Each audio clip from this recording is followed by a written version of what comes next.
5 is here, and if you're looking to make some positive changes, business, life, and mindset coach Kimberly DeBrule is here to help. Happy New Year to you. Happy New Year to you. Nice to see you again. I'm so excited to be here, as always. A whole year went by, and here we are. Like this, right? Well, a lot of us, as you know, start the new year with lofty goals, trying to do better than we did the last year. Right.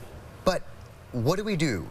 Do we focus on one thing? Do we have a list of goals? What do you recommend? It's so funny. As I change in my life, I have a different answer for that. But my new answer is it's different for all of us.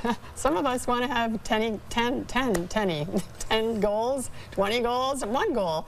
So I think you really need to know yourself. But I just want to say, think about having a goal with a resolution. So you and I have talked about this over the years.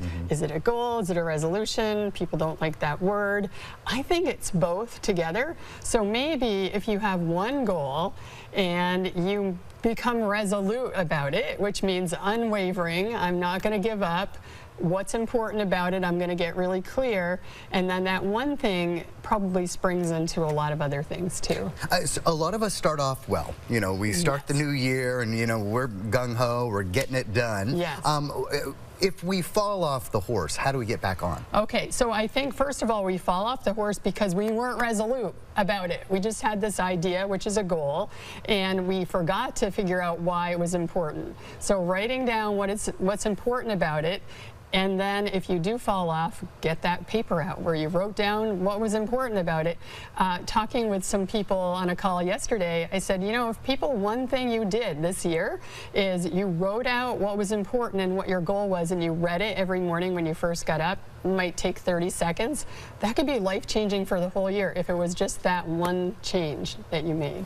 So life can get in the way, as you know. Tragedy could even happen. So if that does, what do you do to sort of get back on the road if you hit those speed bumps? I think the good news is if you get a track going, you get some habits going, when those speed bumps happen, it's easier to keep things going.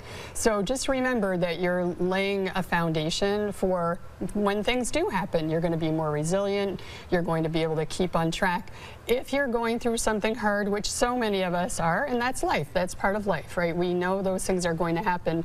See what piece of it you can keep. Instead of thinking all or nothing, which we tend to do, what's one part of that you can keep going? And then as things clear up and you have more capacity, you start adding things back in again. But just don't let it drop out completely. Kimberly, always great to see you. Thank you. So good to see you. Happy New Year. Thanks, Darren.